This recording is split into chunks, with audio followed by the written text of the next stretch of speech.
Ya welcome home. Gak apa-apa, it's okay, gak apa-apa. Gak apa. Memang kalau pagi jalanan masih bisa lewat, beberapa masih bisa lewat. Cuma kalau udah siang memang agak susah, tapi it's okay. Ya nggak apa-apa, tenang aja, nggak apa-apa. Karena bagi Tuhan itu yang penting kita datang. Di hadapan Tuhan itu gak ada kata telat.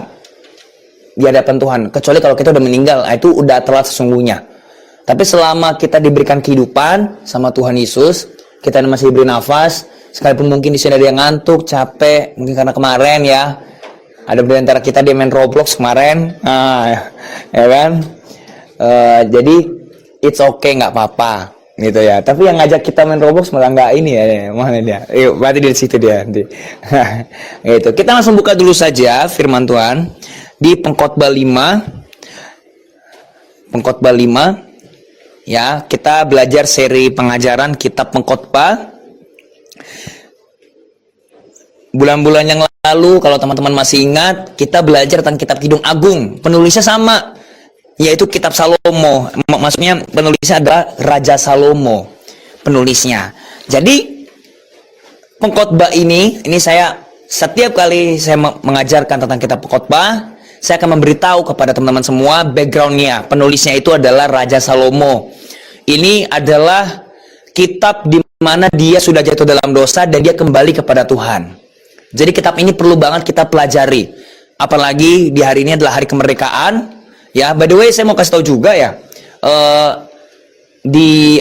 Nanti kita untuk merayakan Agustusan ya, itu nanti ada di Kebun Raya Bogor. Ya, jadi nanti kita di sana merayakan, di sana kita nanti main games dan lain-lain, gitu ya. Ini bisa bikin gitu 40 menit. Ya, dan juga saya mau ngomong langsung sekarang. Nanti setelah saya selesai ibadah, selesai khotbah maksudnya, saya langsung pergi ke tempatnya dari gembala kita, senior kita. Jadi saya nanti kalau teman-teman masih ada yang mau di sini ngobrol ya, apalagi di sini kan bisa sampai jam 2 ya, jam 2 siang. Jadi teman-teman bisa di sini dulu, entah nonton YouTube apa semua bisa di sini gitu. Tapi nanti saya sama Indah langsung ke sana gitu ya. Tapi kalau ada yang mau langsung balik juga silakan, nggak apa-apa gitu ya. Kita buka dulu kitab Pengkhotbah pasal yang kelima. Kita belajar mengenai tentang kitab Pengkhotbah ini ya.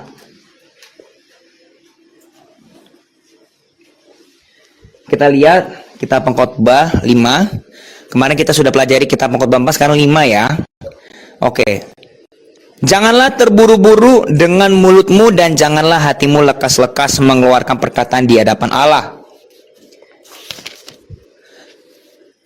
Di hadapan Allah, bentar ya, nih saya ini dulu. Oh, maaf. Nah. Karena Allah ada di sorga dan engkau di bumi. Oleh sebab itu, biarlah perkataanmu sedikit. Karena sebagaimana mimpi disebabkan oleh banyak kesibukan, demikian pula percakapan bodoh disebabkan oleh banyak perkataan. Kalau engkau bernazar kepada Allah, janganlah menunda-nunda menepatinya, karena ia tidak senang kepada orang-orang bodoh. Tepatilah nazarmu. Lebih baik engkau tidak bernazar daripada bernazar tetapi tidak menepatinya. Janganlah mulutmu membawa engkau ke dalam dosa, dan janganlah berkata di hadapan utusan Allah bahwa engkau kilaf. Apakah perlu Allah menjadi murka atas ucapan-ucapanmu dan merusakkan pekerjaan tanganmu? Karena sebagaimana mimpi banyak, demikian juga perkataan sia-sia banyak. Tetapi takutlah akan Allah. Kita belajar dulu satu perikop ini. Ya, kita mulai dari yang ayatnya yang pertama tadi. Janganlah terburu-buru dengan mulutmu dan janganlah hatimu lekas-lekas mengeluarkan perkataan di hadapan Allah. Ini bukan berarti kita tidak boleh banyak bicara.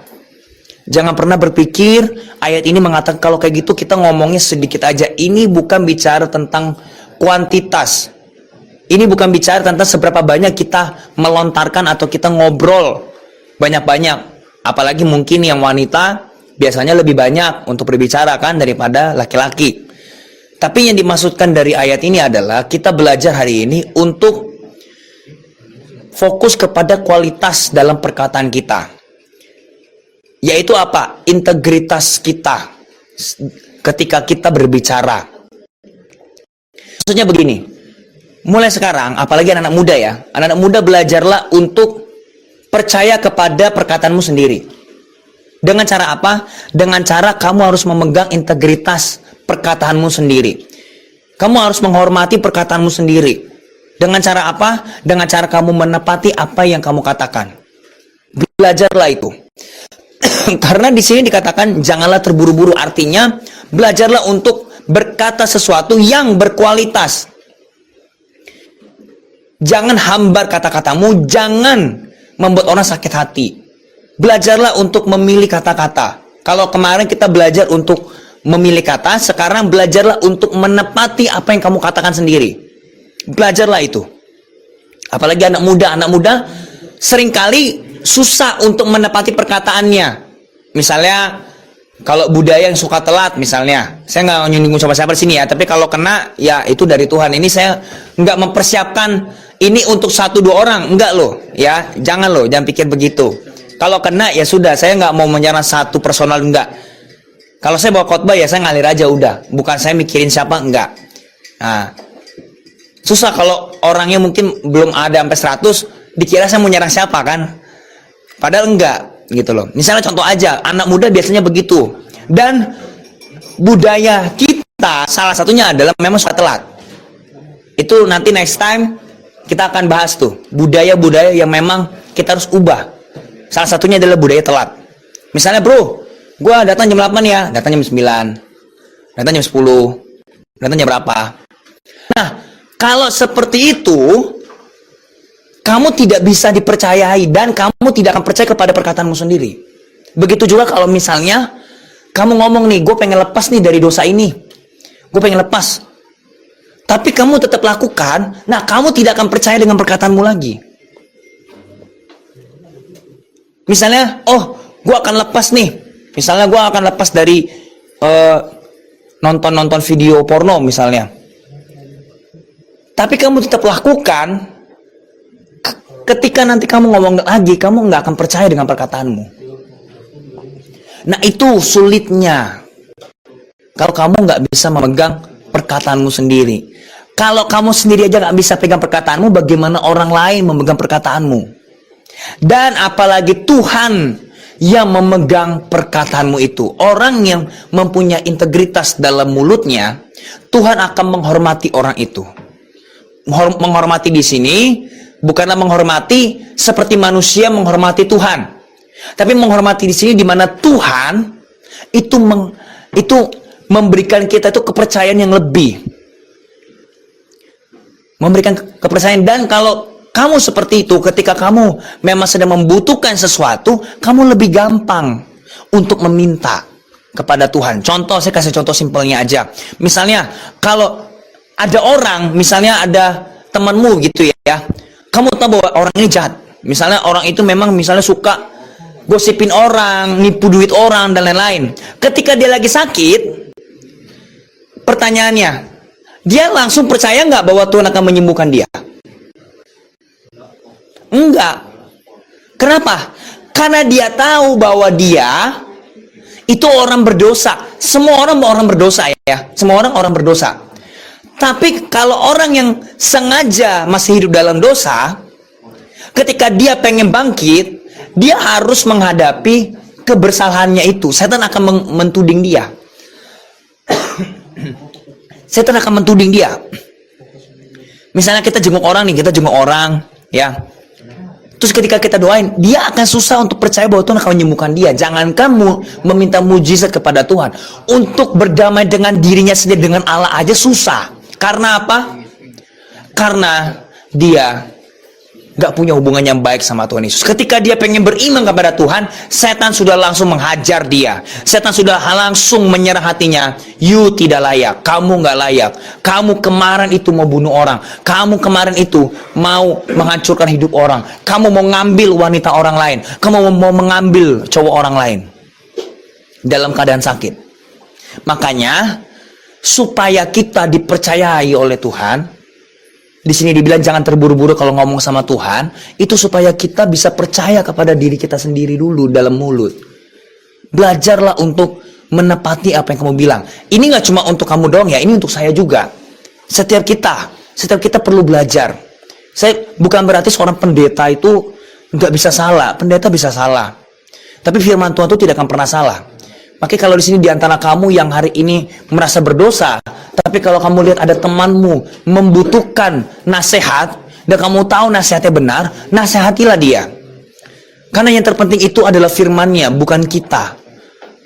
Sama seperti contoh, mana yang lebih penting, barang yang dibawa oleh tukang pos atau tukang posnya? Barangnya, yang kita butuhkan barangnya. Kalau kamu semua beli barang gitu ya, entah di mana gitu ya, yang kamu cari itu pasti barangnya, bukan tukang posnya. Tidak peduli tukang posnya mau pendek, mau tinggi, mau ganteng, mau dia hitam, mau dia putih, tetap yang gue butuhkan adalah barang gua. Begitu juga kalau kita menyampaikan firman Tuhan. Tidak peduli yang di depanmu ini orang tua atau orang muda, atau orangnya pendek atau tinggi, firman Tuhan tetaplah firman Tuhan.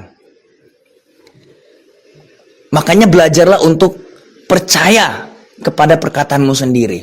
Percaya dengan konsisten. Kalau hari ini yang suka bolong-bolong baca Alkitab, oke, mulai besok gue baca Alkitab.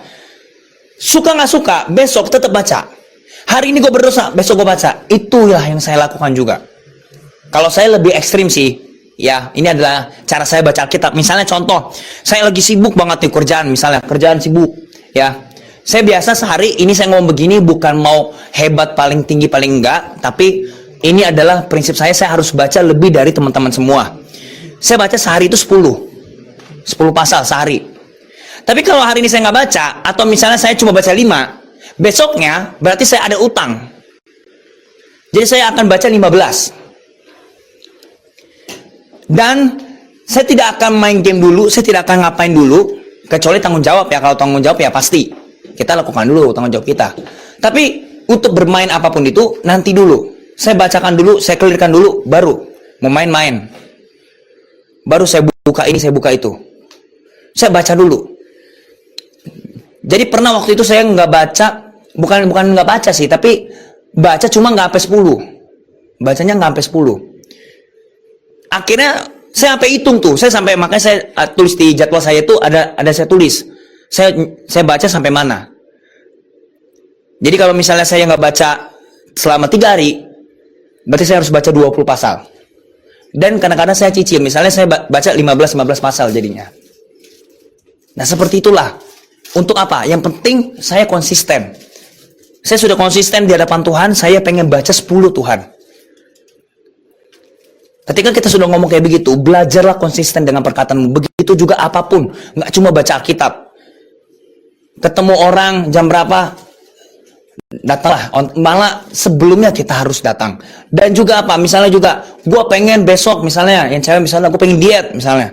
Belajarlah percaya kepada perkataanmu. Jangan hari ini bilang diet, besoknya nggak apa-apa lah sekali-sekali. Besoknya kamu ngomong diet lagi, kamu akan percaya dengan perkataanmu itu. Apalagi dia ngomong sama Tuhan, Tuhan tolong saya supaya saya diet. Kamu datang ke pendeta manapun, suruh berdoa dalam nama Yesus kurus, nggak akan pindah ke bapak pendetanya, nggak mungkin. Belajarlah untuk percaya kepada perkataanmu sendiri. Karena di sini dibilang apa? Hati-hati loh. Janganlah terburu-buru dengan mulutmu dan janganlah hatimu lekas-lekas mengeluarkan perkataan di hadapan Allah. Tahu kenapa berhati-hati? Karena Allah itu selalu tepati janjinya.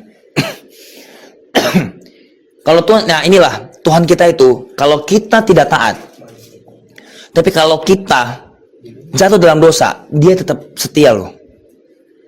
Makanya jangan sampai kita kalau ngomong sama Tuhan itu seperti orang pengen nipu. Pengen ngomong sama Tuhan kayak, Tuhan, kalau Tuhan kasih saya ini, saya akan layani engkau, saya gini. Sama Tuhan nggak perlu gitu, dia tahu hati kita. Ngomong aja apa adanya sama Tuhan Yesus. Belajarlah percaya dengan perkataanmu. Belajar percaya. Hari ini, mari kita koreksi perkataan kita masing-masing. Hari ini, perkataan saya lebih banyak yang hambar, atau lebih banyak yang mensupport orang ya. Hari ini saya lebih banyak mengeluarkan kata-kata yang menyejukkan atau enggak ya. Jadi ingat, sekali lagi, bukanlah tentang kuantitas, tapi kualitas. Jadi kalau misalnya memang di sini ada orang yang sangat banyak bicara, tapi kalau memang bicaramu itu membuat orang menjadi dekat dengan Tuhan, bicaralah, nggak apa-apa. Tapi kalau misalnya kamu malah suka banget, misalnya suka nyakitin hati orang, misalnya suka banget menyakiti pasanganmu atau siapa, lebih banyak diam. Dan jangan pernah berpikir bahwa diam itu selalu baik, enggak. Makanya hikmat di sini itu jelas sekali. Salomo, kenapa dia menulis seperti ini? Karena dia berhati-hati dalam perkataan. Itulah kenapa dia menjadi orang yang terbaik. Tahu kenapa? Karena dia tahu Tuhan itu tidak bisa dimanipulasi. Satu-satunya sifat atau pribadi yang tidak bisa dimanipulasi siapapun itu cuma Tuhan. Gak bisa. Tidak bisa sama sekali. Dia tidak bisa dimanipulasi siapapun. Tapi sekalipun begitu, manusia ada aja yang pengen memanipulasi Tuhan. Dengan cara apa? Dengan cara kita berkata A, tapi kejadiannya B. Kita ngomong C, malah jadinya D. Belajar pegang perkataanmu sendiri. Belajar pegang. Konsistenlah mulai dari sekarang. Mungkin gak langsung berubah. Mungkin diantara kita ada memang pergumulannya dalam perkataan. Gak apa-apa. Belajarlah mulai dari kesalahan itu. Hari ini gue salah, besok gue pastikan gue gak akan di tempat yang salah lagi. Belajarlah begitu. Percaya dulu. Jangan sampai enggak. Harus belajar percaya. Karena kalau enggak itu susah. Dan ini berkaitan dengan yang kemarin saya mau kasih tahu. Ya kemarin kan karena kita banyak sharing, akhirnya saya nggak menyampaikan Roh Kudus itu mau ngajarin kita tentang apa. Hari ini saya mau ajarin juga mengenai tentang berkat. Berkat lama dengan berkat yang baru. Ini berhubungan dengan perkataan kita juga soalnya. Apapun yang kita punya sekarang, berkat lama kita, rawatlah dengan baik. Coba kita pikirkan, berkat apa yang sih yang Tuhan sudah kasih hari ini?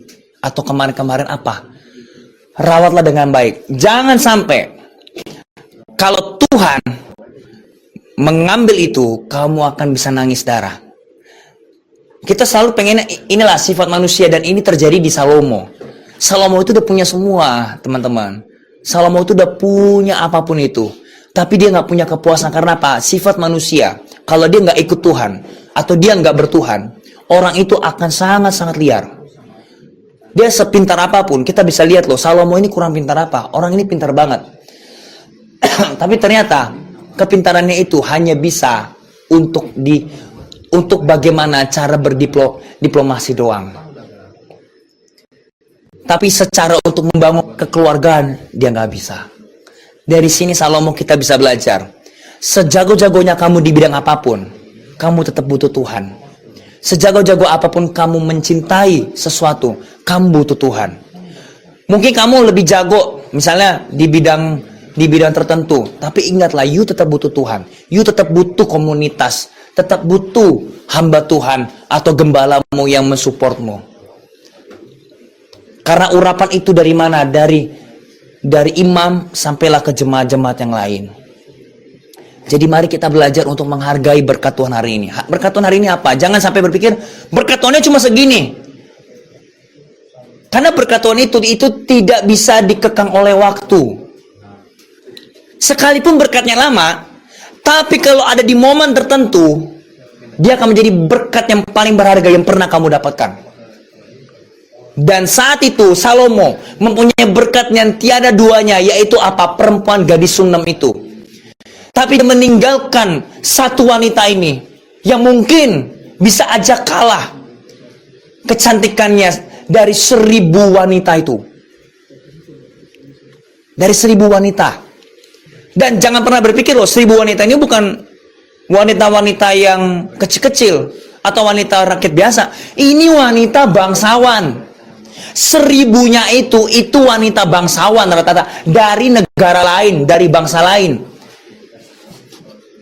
Jadi 1000 itu Miss Universe semua. Tapi sekalipun secantik apapun itu, tetaplah dia melupakan berkatnya yang lama, yang namanya gadis Sunem itu. Dan ketika dia sudah punya semuanya, singkat cerita coba lihat, dia menginginkan wanita yang sudah lama meninggal, yang namanya perempuan. Tidak ditulis namanya siapa, tapi dia dibilangnya perempuan gadis Sunem. Kulitnya hitam. Dari sini juga dibilang loh, jangan pernah mengira kalau orang berkulit hitam itu gak bagus lah apalah. Gak perlu lah, Tuhan cinta semua. Tuhan Yesus cinta. Jangan pernah berpikir bahwa berkulit putih itu lebih bagus. Dunia ini kan suka terbalik kan. Ada orang yang hitam maunya putih. Ada orang yang putih maunya hitam. Atau minimal sawo matang, coklat. Maunya gimana? Jadi please untuk hargailah berkat Tuhan hari ini. Hari ini apa berkat Tuhan? Dan berkat Tuhan itu nggak selalu uang. Berkat Tuhan itu misalnya kamu punya pekerjaan yang baik. Kamu punya pacar yang baik. Kamu punya orang tua yang baik. Jangan sia-siakan itu. Kalau kamu sia-siakan, mungkin 10 tahun lagi kamu nggak tahu dia menjadi orang yang paling kamu cari loh. Makanya jangan karena kita minta sesuatu lalu akhirnya kita berantem. Mungkin sama orang tua, mungkin sama teman, sama partner bisnis, sama pendetamu atau siapa. Karena satu hal, lalu akhirnya kamu meninggalkan dia. Ternyata 10 tahun lagi kamu menangis karena apa? Harusnya gue gak tinggalin dia. Dan berkat lama itu bisa disimpan dengan baik. Berkat lama itu bisa disimpan. Tuhan, terkadang berkat lama itu bisa saja diambil pertama. Tapi akan ada waktunya Tuhan akan memberikan yang terbaik. Saya kasih ayat tambahan aja deh. Coba buka tim Mulmed ya. Coba buka di dalam 2 Raja-Raja. 2 Raja-Raja verse 2 Raja-Raja 2 Raja-Raja 2 Raja-Raja. Saya ini Alkitab khotbah saya nih. Jadi saya bisa coret-coret tuh di Alkitab pribadi. Mana ya? Alkitab Azaria 2 Raja-Raja buka. Nah, 2 Raja-Raja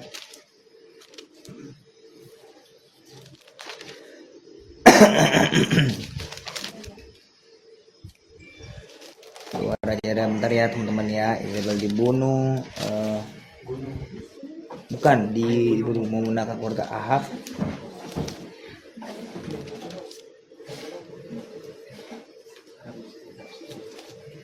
Oke, ini dia. Coba buka di 2 Raja-Raja. Sudah buka di situ ya? Pasal yang ke-8. Pasal ke-8. Ayatnya langsung yang ke-1 aja dulu. Soalnya ayatnya lompat-lompat. Ya, apa? Ini. Buat apa? Hah? Ini mau buat apa?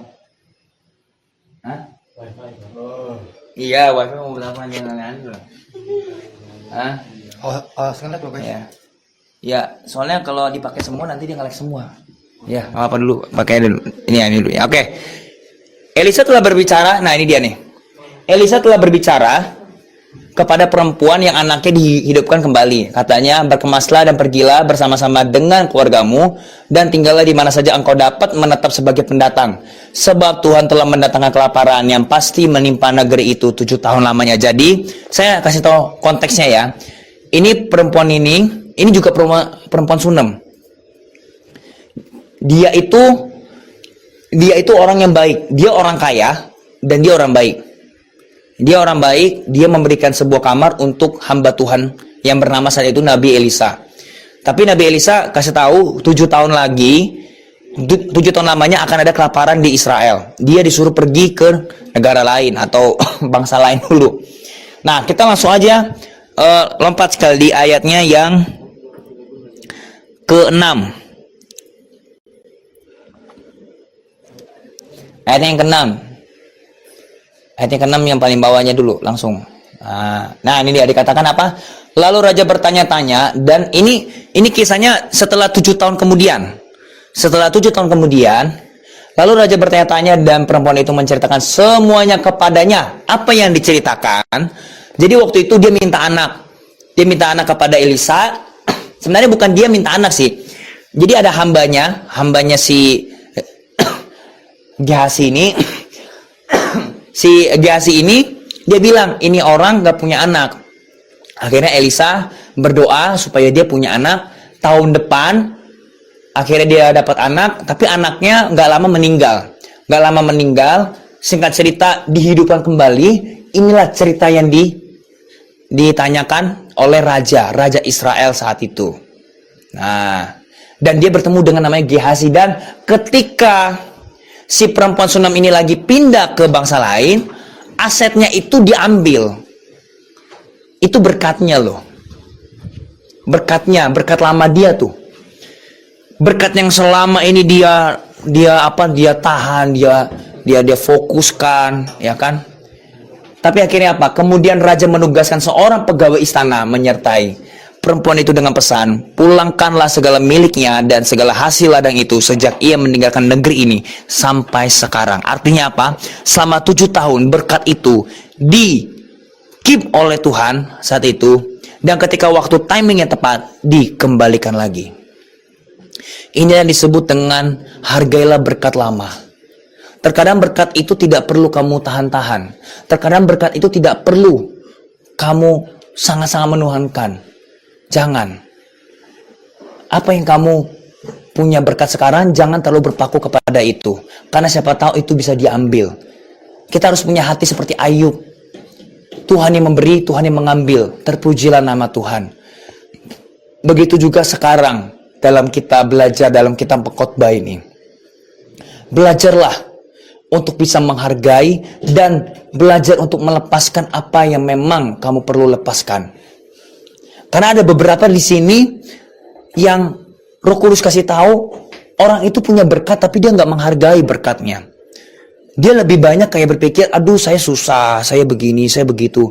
Always begitu. Padahal Tuhan sudah kasih dia clue dan berkat yang baru nih.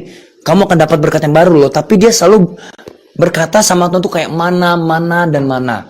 Dengan cara apa? Dengan cara dia tidak melakukan firman Tuhan. Dengan cara dia tetap melakukan hal yang biasa aja. Belajarlah untuk menghargai dan lepaskanlah. Kalau memang ada berkat tertentu yang harus kamu lepaskanlah. Gak apa-apa, go away, gak apa-apa. Kenapa? Kalau memang itu punyamu, pasti balik lagi lah. Ini juga penghiburan buat teman-teman semua di sini yang masih single. Kalau lagi ngejar seseorang, ya, nggak usah takut. Yang penting kamu taat Tuhan, kamu benahi dirimu, tanggung jawab. Nanti orang itu kalau memang jodohmu nggak akan kemana. Begitu juga sekarang kalau kamu yang berpacaran, jangan terlalu cemburuan banget misalnya.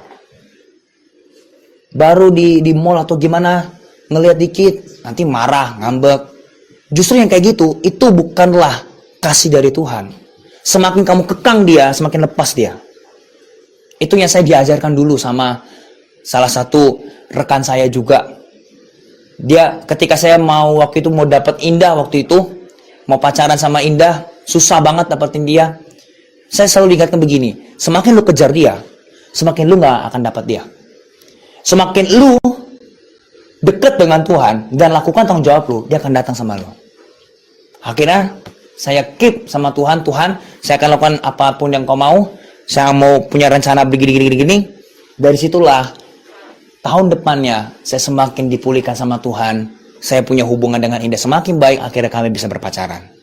Artinya begini, ada berkatnya memang kamu, sekalipun lama, atau berkat itu mungkin kamu merasa ini gak berguna. Belajarlah untuk bisa setia dalam berkat itu. Dan kalau memang harus go, kalau memang harus pergi, gak apa-apa. Karena Tuhan pasti akan gantikan yang baru, apalagi kalau Tuhan yang minta. Sebenarnya bukan Tuhan minta sih, memang itu kan udah punya Tuhan gitu loh. Kalau Tuhan ambil misalnya, it's okay, siapa tahu kamu akan dikasih yang baru. Itu udah pasti. Kalau Tuhan yang menyuruh kamu, Tuhan pasti akan menggantikan. Sama seperti ketika Tuhan itu, ketika dia itu pengen masuk ke Yerusalem, ketika dia naik keledai, ya kan? Dia pinjem keledai orang di sana.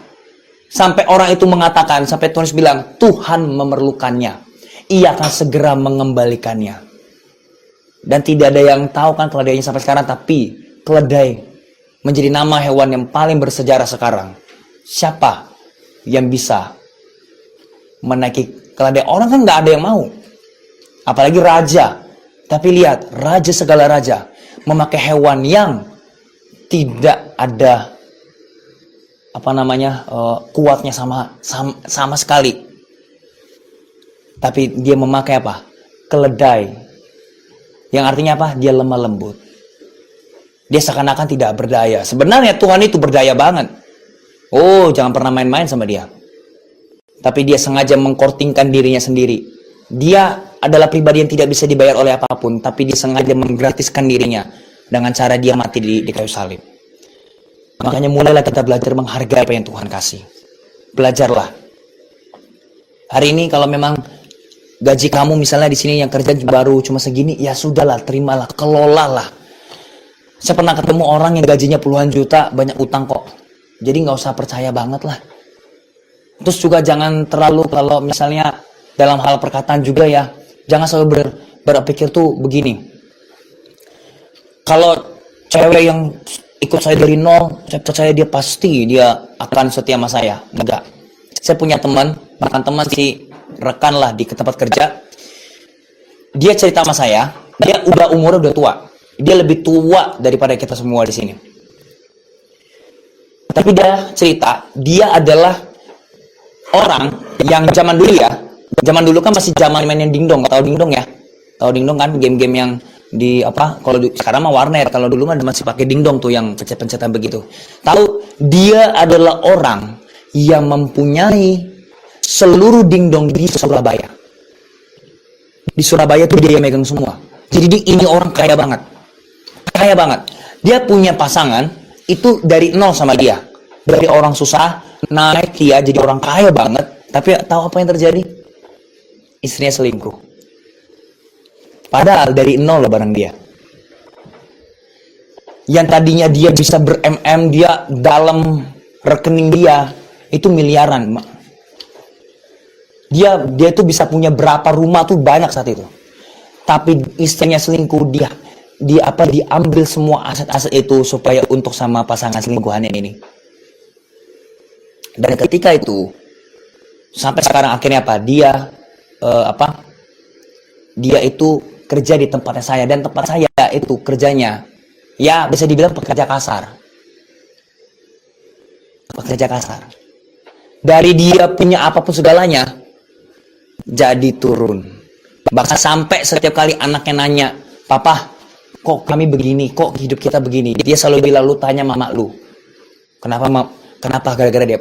Bahkan sampai anaknya itu baru lahir aja, dia udah punya rumah, udah disediain rumah. Sekaya apa ini orang coba? Udah punya rumah dia. Tapi karena si pasangannya ini, istrinya ini, diambil semua asetnya, rumah yang harusnya punya anaknya itu tidak jadi dimilikin. Karena harus bayar utang sana dan sini. Jadi apakah dari sini coba kita lihat, apakah orang yang sama-sama dari nol itu pasti setia? Enggak. Dari nol atau enggak? Kalau kamu percaya Tuhan Yesus, kalau kamu ikut Tuhan, pasti semua akan di tempat yang sama.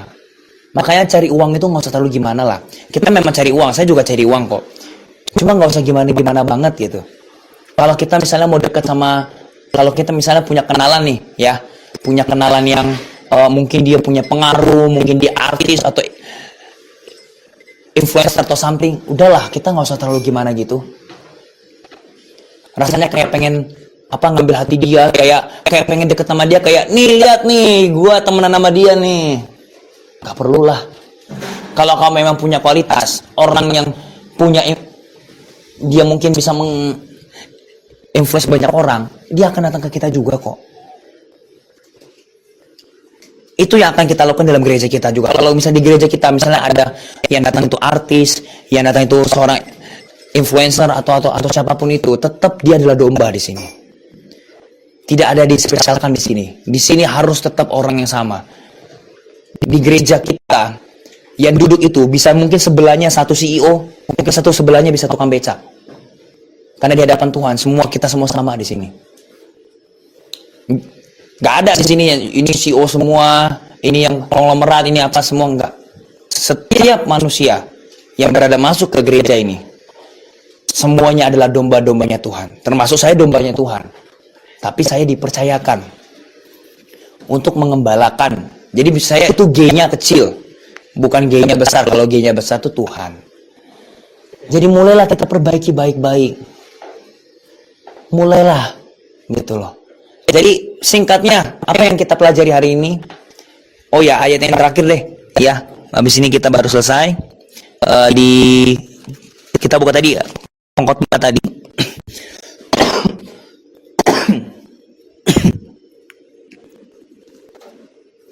Di pengkhotbah 5 tadi, ya.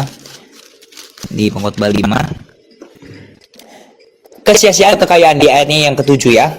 Kalau engkau melihat dalam suatu daerah orang miskin ditindas dan hukum serta keadilan diperkosa, janganlah heran akan perkara itu karena pejabat tinggi yang satu mengawasi yang lain. Begitu pula pejabat-pejabat yang lebih tinggi mengawasi mereka. Suatu keuntungan bagi negara dalam keadaan demikian ialah kalau rajanya dihormati di daerah itu. Siapa mencintai uang tidak akan puas dengan uang, dan siapa mencintai kekayaan tidak akan puas dengan penghasilannya. Ini pun sia-sia. Dengan bertambahnya harta, bertambah pula orang-orang yang menghabiskannya. Dan apakah keuntungan pemiliknya selain daripada melihatnya? Nah, inilah dia. Ini adalah fakta yang diberikan kepada kita semua. Semakin banyak uangmu, semakin banyak yang menghabiskan. Itu adalah gayanya dunia. Makanya itu yang saya ajarkan di sini. Penghasilanmu naik, gaya hidupmu jangan naik. Bukan berarti kita nggak bisa menikmati hidup. Kita nikmati hidup. Saya berdoa di gereja kita. Saya nggak cuma hanya mendoakan supaya kamu punya banyak uang, enggak. Supaya kamu punya power. Apakah itu berarti jahat? Enggak. Apakah Tuhan benci orang kaya? Tidak. Tuhan nggak benci orang kaya. Tuhan nggak benci orang kaya. Tuhan nggak benci orang miskin. Tapi yang Tuhan benci adalah kalau kamu punya sifat yang tidak seperti Tuhan. Contoh, mental orang miskin. Mental orang miskin apa? Mental orang miskin adalah segala sesuatu, aku mau uang, uang, dan uang. Dia nggak akan pernah merasa cukup. Dia akan bekerja kalau ada uang. Tuh, mentalnya. Kalau mental orang kaya, sama jeleknya. Mental orang kaya adalah, duit gue banyak, jadi gue bisa menghambur-hamburkan. Makanya jangan heran ada beberapa orang yang merasa kayak, kastanya itu semua itu selalu soal uang. Gak perlu ikut-ikutan begitu. Apa-apa uang, apa-apa harus paras atau apa. Itu gak jadi patokan. Jangan sampai kita begitu. Karena firman Tuhan sendiri mengatakan loh, semakin banyak uangmu, semakin banyak yang menghabiskan. Nah, contohnya aja lah kalau kita punya keluarga deh. Misalnya kita punya keluarga, apalagi kalau keluarga tahu bahwa kita semakin kaya, semakin apa, pasti banyak yang minta. Bukan banyak lah, minimal ada lah. Ya kan? Atau enggak kita punya teman kita, bro, tolong dong bantuin gua, kan lu sekarang udah sukses nih, suka ini. Pasti ada. Pasti ada, nggak mungkin nggak. Itu memang udah caranya dunia. Tapi apa yang Tuhan mau dari sini adalah ketika kamu mengumpulkan itu, janganlah kamu fokus kepada hartanya itu. Gak apa-apa kalau uangmu dikit. Gak apa-apa membangun pelan-pelan. Saya juga sama Indah, saya juga bangun bisnis bareng-bareng. Puji Tuhan ya, saya sama Indah. Itu, kami ini bukan dari keluarga orang kaya. Kami bukan dari keluarga orang kaya. Jadi kalau misalnya suatu saat nanti kalau gereja kita mungkin dikenal banyak orang atau apa, kalau misalnya ada orang bilang, ayo, welcome punya privilege gitu. Saya cuma bisa bilang privilege saya cuma Tuhan Yesus. Karena teman-teman di sini juga tahu kan, saya bukan dari kalangan orang kaya. Bahkan mama papa saya pun juga bukan kalangan orang kaya. Tapi apakah miskin? Enggak, tidak miskin juga. Masih bisa makan lah. Ya, cuma orang sederhana aja lah. Tapi kalau untuk membangun sesuatu memang agak lama karena kita bukan dari keluarga orang kaya. Kita bukan orang yang punya privilege. Mau bagaimana tuh kita enggak. Tapi puji Tuhan ya, saya dengan Indah itu bisa bangun dari nol bareng-bareng. Supaya ketika nanti kami sudah ada di atas, kita harus ingat, kita ini berjuang sama-sama loh untuk membangun bisnis ini. Dan bisnis kami itu juga bukan bisnis yang harus gimana. Kita kecil-kecilan aja dulu. Belajar bikin di TikTok, gitu. Terus bikin live, ya kan. Jadi ada perjuangan di situ. Kita pulang bukan hanya nanti mikirnya, oh nanti kita mau ngapa ya. Saya juga sedikit sharing juga sama Indah. Kalau kita pulang, kadang-kadang yang kita omongin itu malah, kita mau bikin apa ya? Kita mau bikin bisnis apa ya? Gereja bagaimana ya? Itu yang kita omongin terus tuh. Nah jadi, kalau kita pengen mau mengumpulkan namanya kekayaan tadi, ya, sekalipun mungkin Kata Salomo sia-sia itu kalau kita tidak punya tujuan. Kalau you pengen hanya sekedar jadi kaya, tidak punya purpose, tinggalkanlah niatmu itu. Karena di Amsal juga dikatakan, tinggalkanlah kalau kamu cuma mau niat, cuma mau kaya. Karena kalau mau kaya, tidak ada kastanya sama sekali. Belajarlah untuk berpikir, kamu pengen jadi orang seperti apa. Supaya kamu tahu level nanti kamu mencari kekayaan itu sampai mana. Ada orang yang dia cuma rumah sekedar kayak kecil doang, dia udah happy loh. Ada orang yang memang mau hidupnya itu mau yang gede. Salah nggak? Nggak salah. Ada orang yang pengen hidupnya di mansion. Saya juga punya teman yang teman saya itu dia mampu beli yang dia mau, tapi dia nggak mau. Karena apa? Karena dia berpikir, ribet gue kalau punya rumah gede. Gue tuh lebih suka rumah yang kecil aja, yang santai aja, udah yang penting gue sama keluarga gue nyaman aja. Ada orang yang kayak gitu. Tapi kalau orang seperti saya memang lebih suka rumah yang kayak mansion. Kalau saya, apakah berarti saya itu maruk? Enggak apa-apa. Tuhan juga bilang kok di rumah Bapakku banyak sekali tempat, tahu nggak dalam bahasa Inggrisnya? There are many mansion. Jadi satu orang dari kita itu di sana, itu ada satu mansion loh. Buat anak-anaknya. Satu mansion. Bisa nggak kelola gimana tuh? Saya lebih suka begitu. Saya kasih tolak ukur diri saya. Makanya saya suka banget dengan Batman. Kenapa? Orang seperti Bruce Wayne, ya kan? Tapi saya tahu bahwa saya tidak akan pernah bisa jadi Bruce Wayne. Karena Bruce Wayne itu terlalu kaya. Tapi setidaknya, saya bisa melihat ketika Bruce Wayne menjadi Batman. Batman punya apa? Mungkin ada yang nggak relate, tapi saya kasih tahu ya bahwa Batman itu dia karena kaya. Dia itu karena kaya. Tahu kan namanya Superman? Tahu namanya The Flash? Tahukah bahwa Justice League itu semuanya yang biayain siapa? Itu Batman. Jadi Superman dengan The Flash semuanya itu tidak bisa berbuat apa-apa kalau tidak ada dana dari Batman. Tidak ada. Bahkan Metropolis pun ketika sang dewa itu yang bernama Superman, dia dapat gaji, itu gajinya dari Bruce Wayne. Saya tahu dari mana, itu ada filmnya. Jadi Batman itu sangat kaya dan dia mendanai kepahlawanannya lewat dari dia punya perusahaannya namanya Wayne Enterprises. Nah, saya punya pemikiran begitu, saya makanya mau sama Indah untuk membangun kayak begitu, bangun bisnis supaya mendanai gereja ini. Supaya saya nggak perlu didanain oleh gereja. Misalnya kayak perpuluhan itu untuk siapa sih? Perpuluhan itu memang untuk hamba-hamba Tuhan. Tapi di gereja ini saya berharap ketika nanti ada full timer, kita bayar full timer ini dari perpuluhan ini. Supaya saya tidak mau ambil itu. Bukannya saya nggak layak, bukannya saya nggak punya hak. Ada, tapi saya nggak mau. Saya lebih memprioritaskan nanti supaya bisa diberikan kepada yang lebih membutuhkan atau sama full timer kita kalau nanti kita butuh full timer. Nah, inilah namanya pengelolaan, teman-teman. Saya ngomong kayak begitu karena ada artinya apa? Belajarlah untuk mengelola yang sekarang ini berkatnya mungkin masih nggak seberapa. Mungkin gajimu belum UMR, tapi skillmu sudah lebih dari UMR. Karena pasti kamu akan kepake di luar sana. Tapi ingat dari awal tadi, belajarlah percaya kepada mulutmu sendiri. Integritasmu, itu harus ingat. Gitu. Beb, aku datang jam 10 ya.